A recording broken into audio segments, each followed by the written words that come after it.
Welcome back, y'all. We're back in Austin, Texas, and today we're going to talk with Dr. Kim Davis from Run Lab. Now, I've known Dr. Davis for a few years now. About 3 years ago, she helped me through Achilles tendonitis that I was really struggling with. I had, done the usual Google search to try to solve my problems myself, and I had been trying to run through it for about 3 months, maybe a little bit more, before I eventually went and saw Dr. Davis. And I went through the whole process of the gait analysis, and they changed out my shoes, they helped me through my rehab, and they fixed up my Achilles tendonitis and really rescued my race season. So I'm really excited to head on in, talk to Dr. Davis about what they've got going on. One of their main focuses is that gait analysis. And with the whole process, their goal is to prevent injuries from happening to start with. So let's run inside. Let's talk with Dr. Davis. She's got some amazing things to say, and you'll definitely want to watch it. It's worth your while, I promise.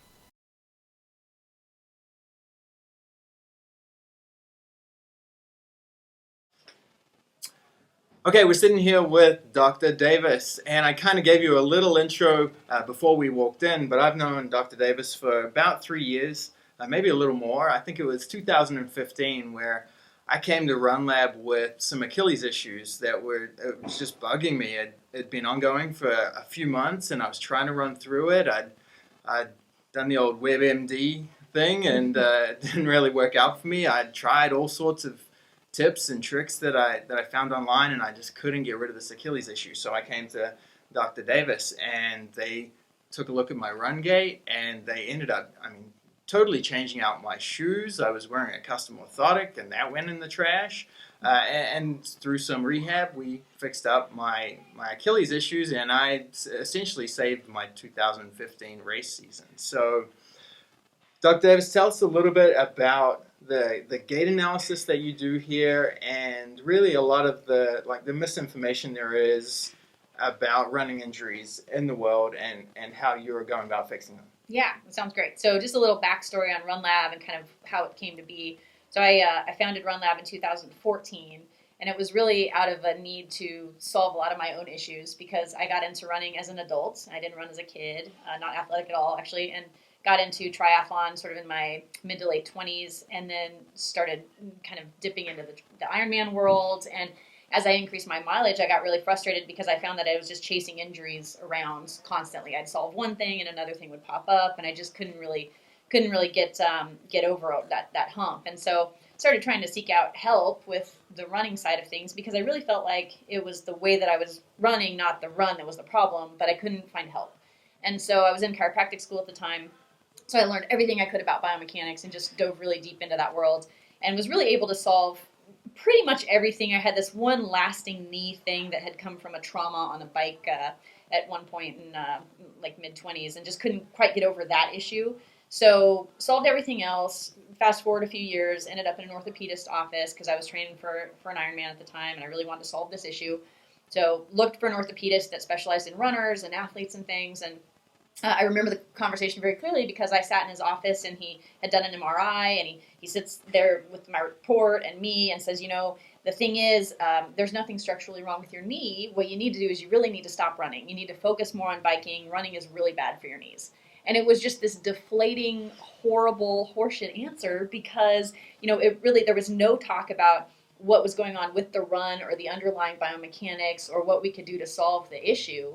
And, I had run 9 miles to my appointment that day. I'm training for an Ironman. That was a very frustrating answer. Yeah, I feel like that's a very common answer. Probably a lot of people out there have heard. So. Super common. And that's actually was the impetus for starting Run Lab. Is I thought, I know I can solve this thing. I know I just got to go a little deeper in the biomechanics. And so I did. And sure enough, really have gotten rid of the knee problem. Haven't had issues in 5 or 6 years. I've done 4 Ironmans and 12 to 72-hour adventure races. I just ran my fastest 5K, ran like an 18:56. And like I said, I'm not a runner, I just somebody took this up and who loves doing it. So, I probably run 60 or 70 miles a week and no problems at all in years now. And I really credit that to just focusing on the mechanics. And so I got tired of hearing my patients come in and say, my doctor said I should stop running. Oh, it's bad for my knees, blah, blah, blah, blah, blah. My same story, right? So that's when I decided to start Run Lab. I felt like runners needed a place that would not tell them that the run is bad for them, because I feel very strongly that it's not running that's bad for you, it's bad running that's bad for you.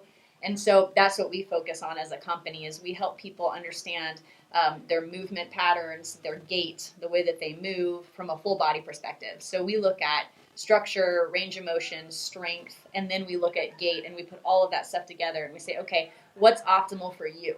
Because when you talk about the misinformation that's out there, there's a lot of directions we can go with that. There's tons of things that we probably would need to talk about on that side of stuff. But as your recreational runner who's out there looking for information about what maybe they should do better to improve their run, you'll find all of these kind of generalizations. Like everybody should run, like heel striking is bad. Everybody should run with a midfoot strike or 180 cadence or whatever. You hear stuff all the time.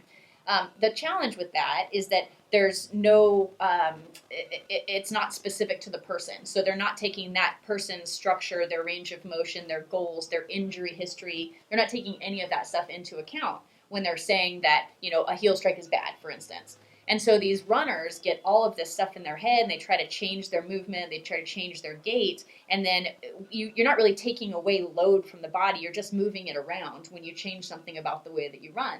And so we help people, help guide them down the path to what's most efficient for them and the way that they're built. Right, and that's where I think, like, your average person, if they're looking for a pair of shoes as well, is just going to go to a run store.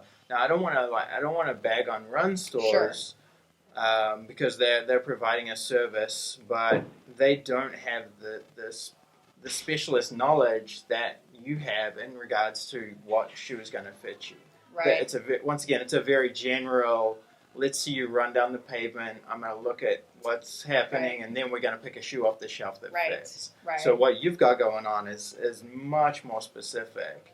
Well, and what we do is we try to work with the run specialty shops because their knowledge base lies in all of the shoes on the wall. Yeah, what's the material? Yeah. How is each shoe built? Those shoes all change season to season. So we don't focus on the specific build of the shoe and the anatomy of the shoe. We work on the biomechanics of the person and then send them to the shoe store with a spec sheet, not saying, you need a Brooks Ghost or you need this or that. It's more, you need a wide toe box, a 4 to 6 millimeter drop, and on, specific to the person's structure. They take that to the shoe store employee, and shoe store employee can choose the appropriate model for the person's mechanics. So that's the way that we try to work with them. And I think you have a really valid point in that most shoe store employees, they love to run, and they probably have some knowledge in that realm, but a really deep level biomechanics understanding is usually lacking in that industry because it's just not their focus. They're not doctors. They haven't gone to school for these things. So it's really great to work with them, but I think that there's a lot of sort of antiquated information in that industry because you still hear people talking about someone being an overpronator, for instance, or you're a supinator, you're a pronator. Well, that sort of verbiage just needs to go away because people need to pronate. It's part of the gait cycle. It helps the body absorb shock. That's a normal part of the way that we move, pronation and supination. But so when someone goes into a shoe store and they get this idea in their mind that they're an overpronator and it's something that needs to be corrected with a shoe, that's just a really antiquated model. There's a lot more to it, and that's what we try to do is we try to educate the person about what's normal during gait mechanics and what's normal to them. Because somebody might pronate a lot more than the next person, and it might be totally normal for that person to do that, and not something that we should try to correct with a shoe. Okay, so talk us through the actual gait analysis part of it. Like, as a customer coming in, what do they have to do? And then at the end of it, what do they get back from you? What sort of information? What sort of file package are you presenting? Yeah, that sounds great. So we feel very strongly that there are several components that matter when you're trying to figure out what somebody's ideal movement pattern is. You can't just pigeonhole and say it's just about the way that you're currently running or your range of motion or what have you. So we start with a structural assessment because that's something about your body that you can't change. So for instance, if you have knock knees or high arches or bunions, things that are going to affect the way that you move, but you can't change them about yourself, that's the first thing we have to understand because somebody that has knock knees is not going to run the same way as somebody who has sort of cowboy legs, bow legs. So that kind of stuff we look at first and foremost. Then we move into range of motion, because range of motion certainly matters as well, but it's not something you can change tomorrow. So it's something that can change over time with work, but right now in this finite point in time, it's going to affect the way that you move today. So that's the next step. And then we move into strength, because strength obviously can also change over time, but also will affect the way that you're moving currently. So for instance, if you have weakness somewhere along your kinetic chain, say your hips or your ankles or your knees or what have you, it's going to affect the way that everything moves above and below it. So looking at the strength component is very important. Running is a very, you need a lot of stability to run, because you're either flying through the air or you're only on one leg. There's no time in the gait cycle, in a running gait cycle, where you have 2 feet on the ground. So it's not a very stable activity like walking is. So when we look at when we go through people's gait evaluation or movement analysis, looking at their structure first, and then their range of motion, and then their strength, we put them through this strength protocol that we've developed that we feel is very important and really correlates to running specifically. Put them through all those, and then we film them. And we film them from a bunch of different directions, both shoes and barefoot. If somebody isn't in the Austin area where we're located, we have options. We'll walk them through this whole protocol, and they get all of this same video put together for us, but they can do it from home with their own camera. Or we've got gait imaging centers around the country in these partner facilities, PT clinics, triathlon stores, shoe stores, that sort of thing, where we've set up all of our same equipment we have here, and their staff can take the person through the filming process and the protocols. So we can really reach any runner anywhere that has access to either a high-quality iPhone or, one of our gait imaging centers. So once they've gone through all of that data collection, then that gets uploaded to us, and our team does the analysis from here. And then we schedule a meeting with the client so we can go through their videos together and show them all of the angles, what's going right, what's going wrong. They also get this really kind of cool 14-page movement analysis profile, which is a big report that breaks down each piece of the gait cycle and talks them through what's going right, what's going wrong, their injury risk during just that little snapshot of gait, and what they need to do about it to get more efficient or to prevent injury or to work through a current injury. So it breaks it down into several pages of each little snapshot of the gait cycle, from contact all the way back through swing and back around to contact again. And then it talks through structural considerations, range of motion considerations, kind of what you need to work on the range of motion side. And then at the end, there's sort of a big summary that talks about, if you're having some knee issues that really need to be addressed, kind of where you should go, maybe you should seek out orthopedic care or PT or what have you. So we'll help them understand what they need to do next if they're having some injury issues. And then that's something that they can then take to their care provider, their doctor. Correct. They can take it back to whoever their home person is if they're not located here, or even if they're here in Austin. We work with a lot of providers in the area, and we just handle the gait diagnostic side, and then they can go back to their home care provider, their trainer, their coach, whoever they like to work with. That person can work from that report, because it's laid out in such a way that you really don't have to know anything about gait mechanics and running to understand how to work on the issues and solve some of those problems for the person. And then the last part of it is that they get a footwear prescription that breaks down a spec list of all the things that they need in a shoe.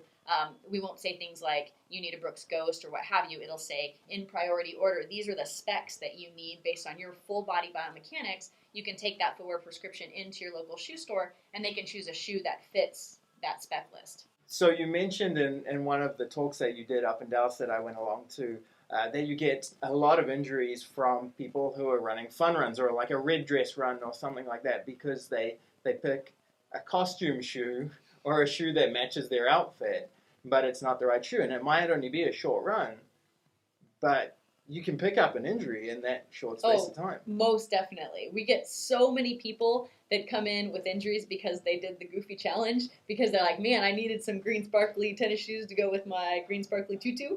And sure enough, they end up with shin splints or what have you. So the shoe can make a really big difference from an injury perspective, for sure. I will say that if your biomechanics are sound and you have really solid movement, you can run in almost anything you want to run in, except for the outliers. A really stable shoe or a really minimalist shoe will cause people problems, even if they've got good mechanics. A lot of people can tolerate those ends of the spectrum, but it just depends on the person.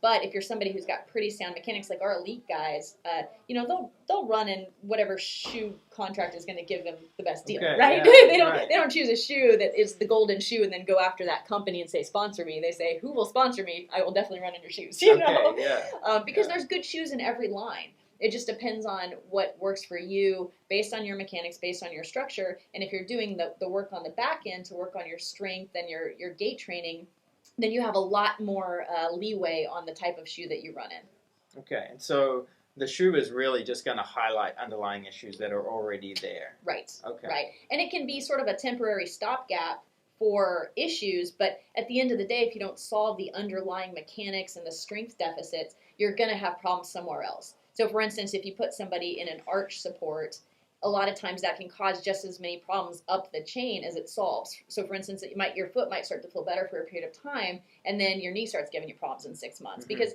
it's moving that load somewhere. It's not just taking the load away. You can't just magically get rid of the load. You're going to move it somewhere else, and so a lot of times it moves it up the chain. And that was my story. I had a custom orthotic that was made for me that I was running in, and that was to solve an older knee issue.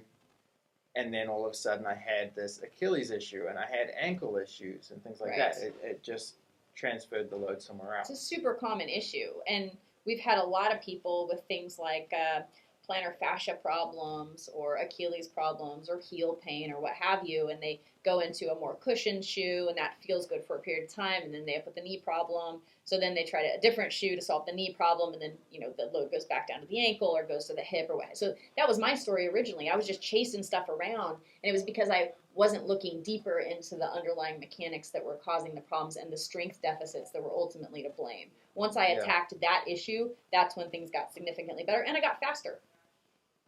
All right. So from an injury perspective, that's one thing for sure. But it doesn't matter if you're going down the road of injury. It doesn't matter how much you want to work on speed and upping your mileage and things. You're going to break. And so we try to solve the things that even people don't always know are there. So sort of there can be a lot of subclinical stuff that people don't quite know they have, and they try to up their mileage or they try to up their speed and they break. So we try to find those sort of weaknesses in the chain before they become an actual injury and keep you from being out on the trail. Because at the end of the day, we just want to help everybody run, because running is a fantastic, easy sport for people to get out and do. Everybody can do it. We work with people of all levels. We've worked with Olympic gold medalists and world champions all the way to, we have a whole special needs running team. We've worked with kids with Down syndrome, cerebral palsy, everything in between. So it's something that everybody can make progress on, no matter where you are on the continuum. It's just about understanding your own body and then trying to move just a little bit further to the right. All right. Well, how about we get you going? Take a look at you. Take a look at me and see what I got going on. That would be fantastic. Okay. Because I got a couple of things that I think we could address, like those little things that you're saying, just little niggling kind of issues that I think could be solved with perhaps a different shoe, or we need to take a look at my mechanics, make sure I'm doing it right. Well, and everybody's got stuff, right? Because even the best runner in the world still has things that they can improve on. So that's about understanding just where the little weak spots are. What are your weak spots, and then improving on those weak spots. So everybody's got them. It's just understanding what they are and what you need to do to start working on them. All right, let's go find my weak spots. All right, let's do it.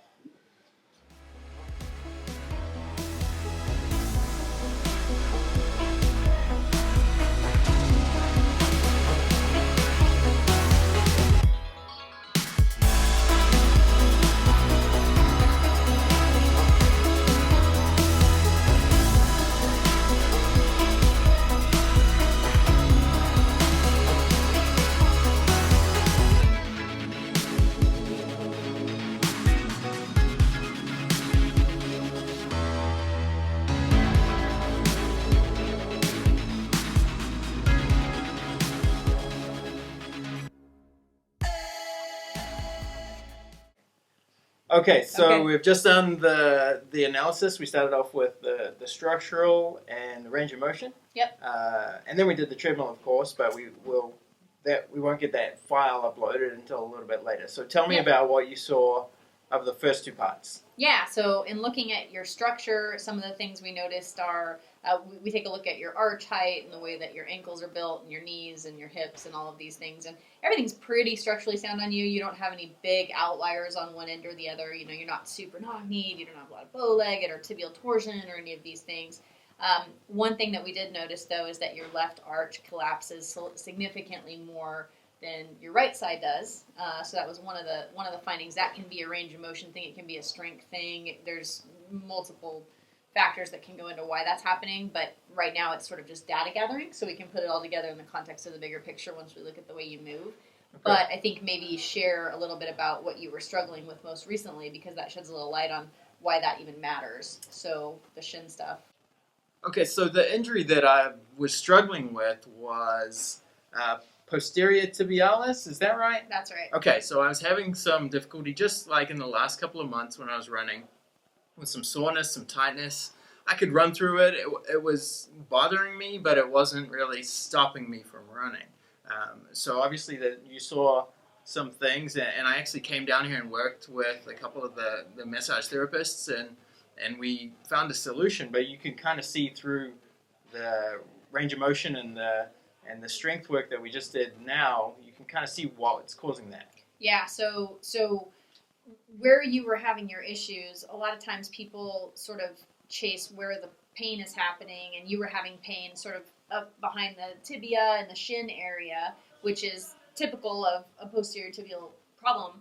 So a lot of times people will rub on that area and they'll focus on where the painful spot is. But in all actuality, when we look at you structurally, when we put you through strength tests and start looking at your gait, what we're finding is that your left ankle actually collapses a little bit more than your right one does. It's a little more pronated, if you will, sort of in a static position, which means it's collapsing inward more. Well, when that happens, that puts a lot of stretch and stress on that posterior tibial tendon and can cause symptoms at the muscle belly. So the challenge is, if you just chase the pain at the muscle belly, you're not really solving the underlying issue for you at the ankle, which is what's putting stress on that area. Now that could be because you've got an overstretched tendon. It could be there could be a little too much range of motion in that tendon. It could be not strong enough to hold the ankle in a neutral position, so it's collapsing inward.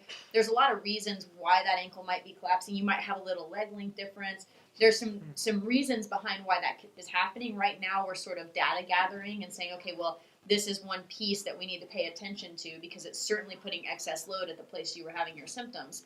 But the bigger overarching picture or issue is that where people have pain is often not the problem area. It's just where the pain is manifesting because it's being put under too much load from wherever the problem is. So for you, foot and ankle is certainly a problem, which is putting load at that muscle belly, which is where you're having pain. But if you just chase where the pain is, you never solve the underlying issue. Now, what we discovered through the strength piece of the puzzle is that your left side, in general, that whole kinetic chain is much weaker than your right side. Yeah. So, for instance, what can happen is if you're weak in that hip and you try to stand on one leg, which again, like we talked about, running is you're only ever on one leg at a time, right? So you have to be able to stabilize standing on one leg at a time.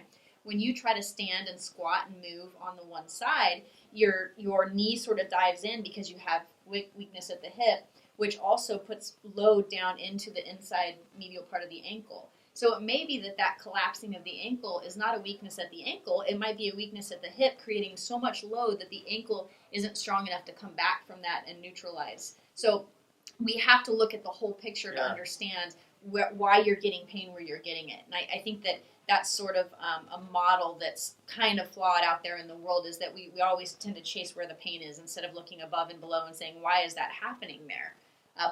Another example that happens in the running world a lot is IT band syndrome. So people get pain on the outside of their knee. So they foam roll it, they stretch it, they do all these things that they read or that they're told to do at the problem area, and maybe it feels better for a period of time. The challenge is the IT band is just a big piece of connective tissue that's meant to stabilize the knee. So if you're getting pain there, it's likely not coming from the IT band itself, or at least not the insertion point, because that's just a big lever. It's more often than not coming from something at the hip where the muscle bellies originate, or some ankle mechanics problems creating too much load at the knee. But people, again, will chase where the problem or where the pain is, and they don't solve the mechanics, so that almost always just keeps coming back. Because until you solve the movement pattern and the strength deficits, you'll continue to load that area sort of aberrantly over time, and the symptoms will just keep coming back. So anyway, so that's why we do what we do, and that's why there's all these pieces of the puzzle that go into really determining what the person needs to do from an efficiency perspective or to prevent injury, because a lot of times there's stuff above and below sort of where the problem area is that really is what the problem ultimately is coming from. And that's what I found with my injury when we got like some work done on the arch of my foot. Right. It started to relieve the symptoms in my calf. Because that's where the tendons insert for the tibialis posteriors. They insert all over the bottom of the foot. And so that rolling in of your ankle is putting stress on the tendons at the bottom of the foot too. And so a lot of times, if you're not working on that insertion point, the issue isn't really gonna resolve itself. So that's great. Okay, so what's next for my process? Now we're going to go through the file. We'll have a meeting with. Yep. With so the guys we'll upload all that data we just gathered, all the structure, the strength, the range of motion, the gait data. We'll put it all together, and then our team will go through everything. It takes a while. We analyze all the stuff, and then we'll build that big report for you that we talked about, the movement analysis profile. You'll get that, and you'll get an email tonight once the videos upload that say, give you instructions on how to set your Zoom meeting with the team, so they can go through all of your videos with you, and they go through the movement analysis profile with you, so that you know what next steps are, what you need to do to work on your stuff, and you can kind of see visually everything that's going on and all the stuff that our team has found out about the way that you move. Yeah, cool. Yeah, it's cool. All right, so and we're going to try to record that so that you guys can hear the conversation as well and see some of the pointers that I've got, but. Yeah, I mean, all I can say about the whole process is that I think everybody who's running should be doing this. I mean, if you're dedicated and you're committed to putting some miles down, then definitely. And really, if people would do this earlier in the process, we would solve so many issues. I think people find us and find gait evaluation because their hand has been forced because now they can't run. Yeah. Something hurts. If we could solve these issues before we ever go down that road, a lot of people would be running a lot hable. Yeah. Preventative maintenance. Preventative, yes, exactly. Right. All right. Well, thanks so much for your time. And like I said, we'll touch back on my meeting that we have, my Zoom meeting, where we go over everything, and I'll let you know how it all goes.